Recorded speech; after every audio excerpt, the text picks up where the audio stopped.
আজকের ভিডিওতে অ্যাভারেজের কয়েকটা ইম্পর্টেন্ট অঙ্ক নিয়ে আলোচনা করব। এই অঙ্কগুলো প্রত্যেকটাই রেলের কোনো না কোনো পরীক্ষায় বিগত বছরগুলোতে আসতে দেখা গেছে।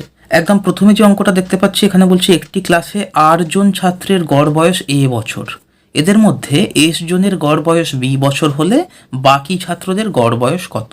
এই চারটে অপশান আমাকে দেওয়া আছে। এবার এইখানে যদি সংখ্যা দেওয়া থাকতো আমার হিসেবটা করতে সুবিধা হতো, কিন্তু এখানে সংখ্যার বদলে প্রত্যেকটা অ্যালফাবেট দেওয়া আছে। তো কীভাবে হিসেবটা করবো এবারে দেখে নিই। আমার যখন গড় বয়স দেয়া থাকবে আমি সেখান থেকে টোটাল বয়সটা বের করে নেব। তাহলে 8 জন আমার ছাত্র আছে, তাদের গড় বয়স হচ্ছে এ বছর, তাহলে টোটাল বয়স কত হবে, দুটোকে গুণ করে দেবো। গুণ করলে কত হবে, আর এ। এবারে বলেছে এদের মধ্যে এস জনের গড় বয়স বি বছর, তাহলে এই 8 জনের মধ্যে থেকে এস জনের গড় বয়স বের করেছে, সেটা হয়েছে বি বছর। তাহলে এস জনের গড় বয়স যদি বি হয় তাহলে এস জনের মোট বয়স কত হবে, এই দুটোকে গুণ করে দেবো, করলে হবে এস বি।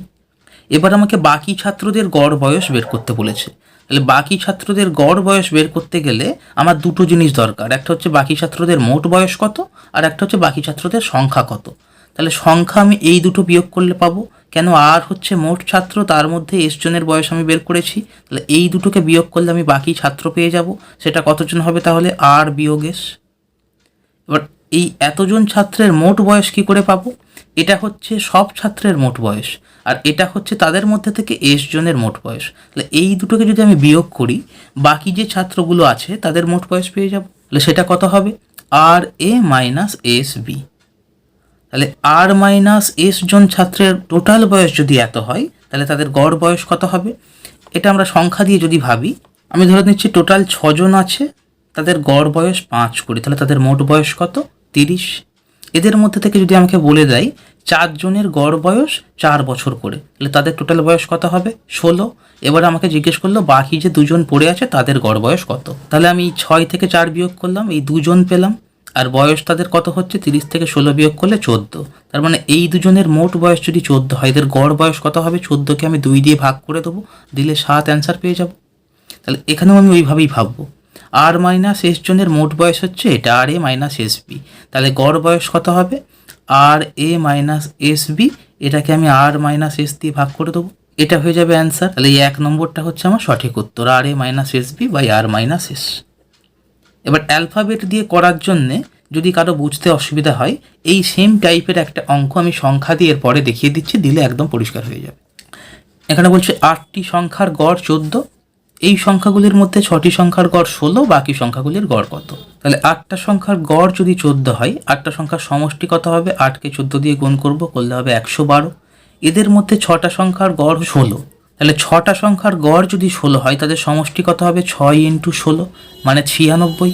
এবার আমাকে বলেছে বাকি সংখ্যাগুলির গড় কত। তাহলে বাকি সংখ্যা কতজন আছে, 8টা সংখ্যা এটার সমষ্টি আর 6টা সংখ্যার এটা সমষ্টি, তাহলে বাকি সংখ্যা মানে 8 বিয়োগ 6 মানে দুটো সংখ্যার সমষ্টি কত, আমি এই দুটো বিয়োগ করলে পাবো 112 থেকে 96 বিয়োগ 96, 4 100 আর এখানে 12 মানে 16।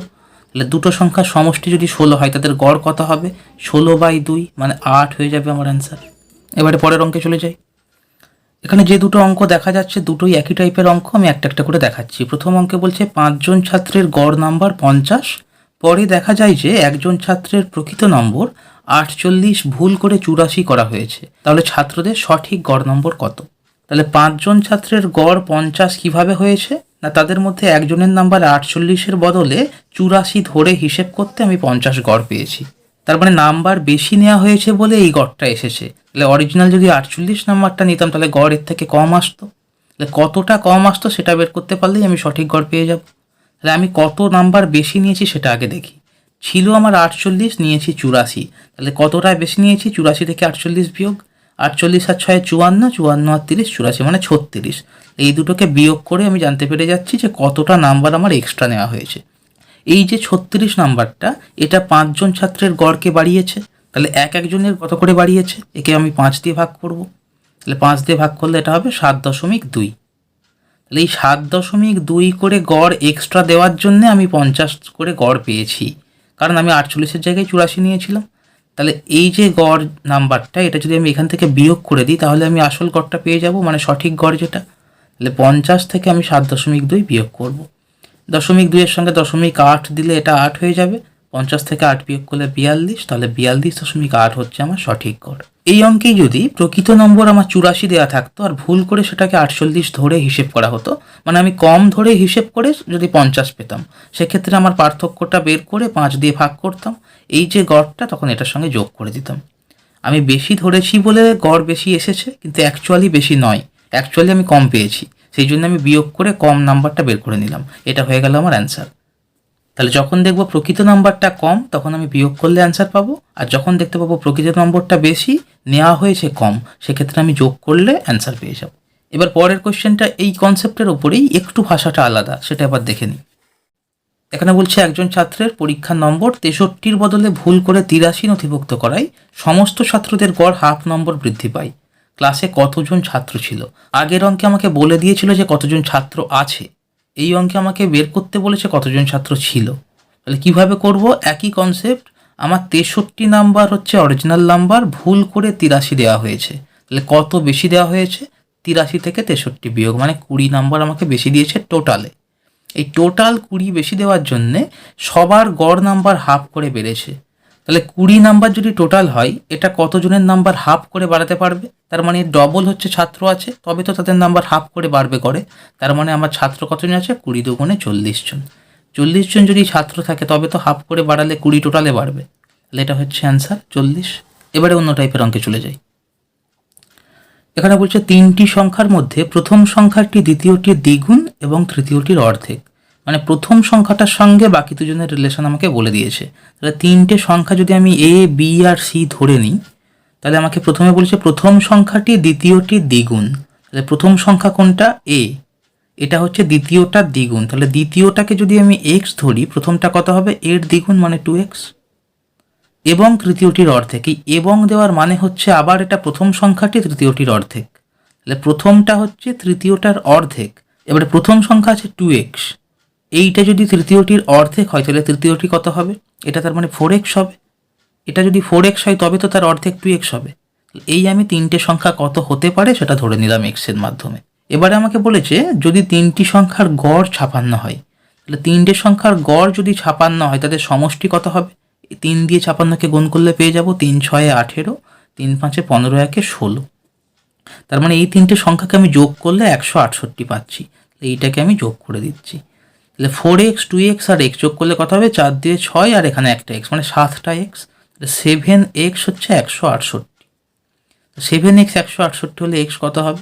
168কে 7 দিয়ে ভাগ করে দেবো, এদিকে গুণ থাকলে এদিকে সে ভাগ হয়ে যাবে। তাহলে 7 2 14, এখানে 2 নামছে 8, 28, 7 4 28। তাহলে x এর ভ্যালু আমি পেয়ে যাচ্ছি 24। এবার আমাকে কি জানতে চেয়েছে? প্রথম আর তৃতীয় সংখ্যার পার্থক্য জানতে চেয়েছে। তৃতীয় সংখ্যা হচ্ছে 4x, প্রথম সংখ্যা হচ্ছে 2x। এদের পার্থক্য মানে 4x থেকে 2x বিয়োগ করলে কত হবে? 2x। এই 2xটা কত এটা আমাকে জানতে চেয়েছে। তাহলে x যদি 24 হয় 2x কত হবে? 2 গুণিত 24 মানে 48। এটা হয়ে যাবে অ্যান্সার। এরকম 3টে সংখ্যার মধ্যে যখন সম্পর্ক দিয়ে দেবে, আমি ABC ধরে একটাকে x ধরে নেবো। এবার কোনটাকে x ধরলে সুবিধা হবে সেটা বুঝে নিতে পারলে অঙ্কটা সহজে হয়ে যাবে। এরকম আরেকটা অঙ্ক দেখাই। এখানেও 3টে সংখ্যার কথা বলেছে, তাদের মধ্যে একটা সম্পর্ক দিয়েছে, কিন্তু সম্পর্কটার ভাষাটা আগের অঙ্কের থেকে একটু আলাদা। কি বলছে? 3টে সংখ্যার মধ্যে দ্বিতীয় সংখ্যাটি প্রথম সংখ্যার দ্বিগুণ, দ্বিতীয় সংখ্যাটি আবার তৃতীয় সংখ্যার 3 গুণ। মানে এখানে দ্বিতীয় সংখ্যাটার সঙ্গে বাকি দুজনের সম্পর্ক বলেছে। তাহলে এ, বি আর সি যদি আমার 3টে সংখ্যা হয়, এর মধ্যে দ্বিতীয় সংখ্যা যদি বি ধরে নিই আমি, তাহলে দ্বিতীয় সংখ্যাটা বলেছে প্রথমটা দ্বিগুণ, আবার ওই দ্বিতীয় সংখ্যাটাই তৃতীয় সংখ্যার 3 গুণ। তাহলে এটা আমি করতে সুবিধা হবে যদি এই দ্বিগুণ আর 3 গুণটা নিয়ে একটু ভাবি। দ্বিগুণ আর 3 গুণ মানে এই 2 3-এ যদি 6 গুণ আমি এটাকে ধরে নিতে পারি, তাহলে অঙ্কটা সহজে হয়ে যাবে। মানে আমি বি কে বা এ কে বা সি কে এক্স না ধরে আমি বি কে 6x ধরে নিচ্ছি। কেন 6x ধরে নিচ্ছি? যেহেতু দ্বিতীয় সংখ্যাটি একজনের দ্বিগুণ একজনের 3 গুণ, তাহলে 2 আর 3 গুণ করলে 6 হয়। এই 6xটা ধরে নিতে পারলে অঙ্কটা সহজে হয়ে যাবে। এই 6x ধরে নেওয়ার পরে আমি অঙ্কটা কি বলছে আর একবার দেখি। এই দ্বিতীয় সংখ্যাটা কি বলছে? প্রথম সংখ্যার দ্বিগুণ। তাহলে প্রথম সংখ্যা যদি 3x হয় তবে তাকে 2 দিয়ে গুণ করলে 6x পাবো। আবার কি বলছে? দ্বিতীয় সংখ্যাটা তৃতীয় সংখ্যার 3 গুণ। তাহলে এইটা যদি এর 3 গুণ হয় তার মানে এটাকে 2x হতে হবে, তবে তো একে 3 দিয়ে গুণ করলে 6x পাবো। তো এই 6x না ধরে করলেও অঙ্কটা হতো, সেক্ষেত্রে ভগ্নাংশ আসতো। সেটা যদি আমি একবার দেখিয়ে দিই, এখানে বলছে দ্বিতীয় সংখ্যাটি প্রথম সংখ্যার দ্বিগুণ, তাহলে এক্ষেত্রে আমাকে প্রথম সংখ্যাটাকে x ধরতে হতো, আর দ্বিতীয় সংখ্যাটা তার দ্বিগুণ মানে এটাকে 2x ধরতে হতো। এবারে আবার বলেছে দ্বিতীয় সংখ্যা তৃতীয় সংখ্যার 3 গুণ। তাহলে এ যদি এর 3 গুণ হয় তাহলে এটা কত হবে, 2x/3 হবে। তবে এটাকে আমি 3 দিয়ে গুণ করলে এই 3 কেটে এই সংখ্যাটা পাবো। তাহলে তখন এই 3টে আমার সংখ্যা হতো। তো এই ভগ্নাংশ যাতে না আসে এটাকে অ্যাভয়েড করার জন্য আমি প্রথমেই 2 আর 3 6 করে বিটাকে 6x ধরে নিলাম। যেভাবেই করি একই জায়গায় পৌঁছাবো, এটা করলে হিসেব করতে একটু সুবিধা হবে। এবারে আমাকে বলেছে 3টে সংখ্যার গড় 44। 3টে সংখ্যার গড় 44 মানে তাদের সমষ্টি কত? 3টে সংখ্যা তাদের গড় 44 মানে 3 গুণিত 44 হচ্ছে সমষ্টি। আমি গুণটা করলাম না, কাটাকাটি করতে সুবিধা হবে বলে। তাহলে এই 3টে সংখ্যার সমষ্টি মানে কি? এই 3টে যোগফল। তাহলে 3 আর 6 9, 9 আর 2 11, 11x। এইটার মানে হচ্ছে 3 গুণিত 44। এইখান থেকে এক্স আমি ইজিলি পেয়ে যাব। 3 গুণিত 44 আছে, 11টা দিকে সে ভাগ হয়ে যাচ্ছে। 11 4 44 হলে 4 3 12। এটা আমি পাচ্ছি কিন্তু এক্সের মান। আমাকে জানতে চেয়েছে বৃহত্তম সংখ্যাটি কত। আমি 3টে সংখ্যার মধ্যে পরিষ্কার দেখতে পাচ্ছি বি বৃহত্তম 6x আছে। তাহলে বৃহত্তম 6x, এক্স হচ্ছে 12। তাহলে 6x মানে 6 ইন্টু 12 মানে 72 হয়ে যাবে আমার আনসার। মানে বৃহত্তম সংখ্যাটা হচ্ছে 72। এবারে আবার অন্য টাইপের অঙ্কে চলে যাই। এই দুটো মোটামুটি একই টাইপের অঙ্ক। তাহলে এই দুটো অঙ্ক এবার একটা একটা করে দেখে নিই। এখানে বলছে 15টি সংখ্যার গড় 11। কোনো একটি নতুন সংখ্যা যুক্ত করার ফলে যদি তাদের গড় অপরিবর্তিত থাকে তবে নতুন সংখ্যাটি কত। যখনই এরকম অঙ্কের ক্ষেত্রে আমি দেখব গড় অপরিবর্তিত আছে, তখনই আমাকে বুঝে নিতে হবে নতুন যে সংখ্যাটা এসেছে সেটা আগের সংখ্যাগুলোর গড় যত ততই এসেছে। মানে 15টা সংখ্যার গড় আমাকে বলে দিয়েছে 11, এদের সঙ্গে আরও একটা নতুন সংখ্যা যুক্ত হলো। যুক্ত হওয়ার পরেও তাদের গড় 11ই থেকে গেল। তার মানে কি নতুন যে সংখ্যাটা এসেছে সেটা নিশ্চয়ই 11ই এসেছে। সেই জন্যই গড় 11 আগে ছিল, এখনও 11 আছে। এটা যদি আমি করে দেখাই তাহলে একদম পরিষ্কার হয়ে যাবে। 15টা সংখ্যার গড় 11 বলেছে, তাহলে তাদের সমষ্টি কত? 15 ইন্টু 11 মানে কত? 165। এবার একটা নতুন সংখ্যা এর সঙ্গে অ্যাড হলো, তাহলে এখন 16টা সংখ্যা হয়ে গেছে। আমাকে বলেছে গড় অপরিবর্তিত থাকে, তার মানে এখনও গড় 11ই আছে। তাহলে এই 16টা সংখ্যার সমষ্টি কত? 11 আর 16 গুণ করলে হবে 176। তাহলে 15টা সংখ্যা যোগ করতে 165 পেলাম, আর নতুন সংখ্যাটা আসার পরে যে 16টা সংখ্যা হলো তাদের সমষ্টি পেলাম 176। তার মানে 16 নম্বর সংখ্যাটা কত? এই দুজনের পার্থক্য। 176 থেকে 165 বিয়োগ করলে কত হচ্ছে? 11 হচ্ছে। তাহলে এত হিসেবে আমি না গিয়ে যখনই দেখব গড় অপরিবর্তিত থাকছে তখন আমাকে বুঝে নিতে হবে নতুন সংখ্যাটা আগের সংখ্যাগুলো যে গড় তার সঙ্গে সমান। এবারে পরের অঙ্কটা দেখে নিই। এখানে বলছে 5টা সংখ্যার গড় 3 হ্রাস পাবে যদি সংখ্যাগুলির মধ্যে একটি সংখ্যা 65-র পরিবর্তে নতুন কোনো সংখ্যা নেওয়া হয়। তার মানে 5টা সংখ্যার অ্যাভারেজ যদি 3 কমে যায়, টোটাল কত কমছে? 5 আর 3 গুণ করলে পেয়ে যাব 15। এই 5টা সংখ্যার মধ্যে থেকে একটা সংখ্যা পাল্টে তার জায়গায় নতুন সংখ্যা নেওয়া হয়েছে। আগে ছিল 65, তার পরিবর্তে একটা অন্য সংখ্যা এসেছে, আসতে আমার টোটাল 15 কমে গেছে। তার মানে নতুন সংখ্যাটা 65 থেকে 15 ছোট। 65 থেকে 15 বিয়োগ করলে কত হবে? 50। এটা হয়ে যাবে আমার অ্যান্সার। কোনো সংখ্যা আসার পরে যদি গড়ের পরিবর্তন হয়, গড় বাড়ে বা কমে, সেক্ষেত্রে আমাকে কতটা বাড়ছে বা কমছে সেটা টোটালে দেখে নিতে হবে। আমাকে বলেছে 5টা সংখ্যার গড় 3 কমছে, মানে টোটাল কত কমছে? টোটাল 15 কমছে। এবার ছিল আগে 65, এটা চলে গেল, এর জায়গায় অন্য একটা সংখ্যা এলো, আসতে টোটাল 15 কমেছে। তার মানে কি নতুন সংখ্যাটা এটার থেকে 15 কম, কারণ বাকি সংখ্যাগুলো তো আগে যা ছিল তাই আছে, চেঞ্জ শুধু এই সংখ্যাটার মধ্যে হয়েছে।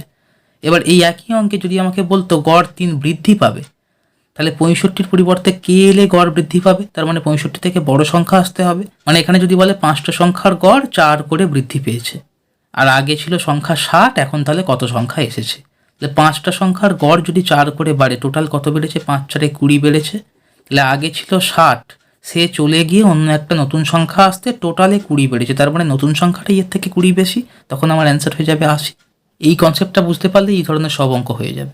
এবারে পরের প্রশ্নটা দেখি। এটা একদম এক লাইনের একটা প্রশ্ন। এই সংক্রান্ত ভিডিও এর আগে যে অ্যাভারেজের ভিডিওটা দিয়েছিলাম সেখানে ডিটেলসে করানো আছে এই জাতীয় সব অঙ্ক। যদি কেউ দেখে না থাকো ডেসক্রিপশনে লিঙ্ক দিয়ে দেবো, দেখে নেবে। বলছে প্রথম 48টি জোড় সংখ্যার গড় কত। যখনই প্রথম 48টি বা প্রথম কতগুলি বলবে তখন আমাকে জোড় সংখ্যার ক্ষেত্রে মনে রাখতে হবে যতগুলো সংখ্যার গড় জানতে চাইবে তার পরের সংখ্যাটা হচ্ছে আমার উত্তর হবে। মানে প্রথম 48টি জোড় সংখ্যার গড় আমার হবে 49। এই অঙ্কটায় যদি আমাকে প্রথম 48টি বিজোড় সংখ্যার গড় জানতে চাইতো তাহলে আমার উত্তর হয়ে যেত 48। এবারে পরের অঙ্কে চলে যাই।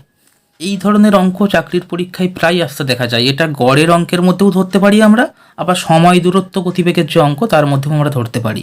তো এখানে গড় চ্যাপ্টারের মধ্যেই আমি দেখিয়ে দিচ্ছি, যেহেতু গড় বের করার একটা ব্যাপার এখানে থেকে থাকছে। তো এই অঙ্ক পরীক্ষাতে এলে 80% স্টুডেন্ট ভুল করে আসে। কেন ভুল করে আসে? আমাদের গড় সম্পর্কে কি কনসেপ্ট আছে, দুটো জিনিসের যদি গড় বের করতে বলে, মানে একটা সংখ্যা এখানে যেমন 20 আছে, একটা সংখ্যা 16 আছে, তো দুটো সংখ্যার গড় আমরা কি শিখেছি ছোট থেকে, দুটো সংখ্যাকে যোগ করব, তাকে 2 দিয়ে ভাগ করব। তাহলে 20 আর 16 যোগ করলে কত হবে? 36, তাকে 2 দিয়ে ভাগ করলে হবে 18। এটা হচ্ছে গড়। এই কনসেপ্টটাকে কাজে লাগিয়ে আমি যদি দুটো গতিবেগের মধ্যে গড় বের করে দিই, তাহলে কিন্তু উত্তরটা ভুল হয়ে যাবে। আর এই অঙ্ক যদি পরীক্ষায় আসে, কখনো খেয়াল করবে একদম প্রথমের অপশানেই আমার 18 দেওয়া থাকবে। তো একদম প্রথমে যখন 18 আমি দেখতে পাবো অপশানে, আর এখানে পরিষ্কার দেখতে পাচ্ছি 20 আর 16 36, তাদের অ্যাভারেজ 18, তো সবাই কনফিডেন্টলি 18তে গোল করে দিয়ে চলে আসে। দুটো গতিবেগকে যোগ করে তাদের অ্যাভারেজ বের করলে কেন গড় বেগ পাওয়া যায় না? কারণ গড় বেগ বের করতে গেলে আমার দূরত্বটা জানতে হবে, যে কতটা দূরত্ব সে যাচ্ছে। টোটাল দূরত্ব যদি আমি জানি, তাকে যদি আমি টোটাল সময় দিয়ে ভাগ করি, তবেই আমি বেগটা পাবো।